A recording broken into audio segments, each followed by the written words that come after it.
ওরে মানুষ, ওই কারিম রবের ব্যাপারে তোরে কে ধোকায় ফেললো? যে চোখ দিয়ে তুই সিনেমা দেখতেছস, আরে ওই চোখ তো তোর ওই নায়ক নায়িকা দেয় নাই, আমি আল্লাহ দিছি। আল্লাহ যে কান দিয়ে তুই গান শুনতেছস, ওই কান তো তোর গায়ক গায়িকা দেয় নাই, আরে আমি আল্লাহ দিছি। আল্লাহ তুই আজকে ওদের পেছনে ছুইটা আমারে ভুইলা গেলি, কেন রে ভুইলা গেলি?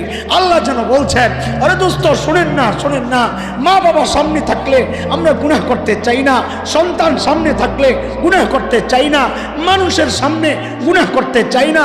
কেন? তাকায় আছে, আমার সন্তান আমার দিকে তাকায় আছে, আমি গুনাহ করতে চাই না। আমার মালিকের মর্যাদা আমার সন্তানের চেয়ে কমে গেল। আমার মালিক শুধু তাকায় আর নাই, আমার মালিক ডাকতেছেন, তুই কেন গুনাহ করতেছিস? তুই কেন আমার নাফরমানি করতেছিস? আজকে আমার মালিকের মূল্য মা বাবার চেয়ে কমে গেল। আজকে আমার মা বাবার চেয়ে আমার মালিকের মূল্য মানুষের চেয়ে কমে গেল। আমার মালিক শুধু দেখছেন না, আমাকে ডাকতেছেন।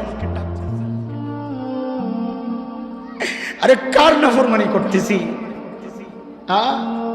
ওই মালিকের যিনি এত ভালোবাসেন আমাকে।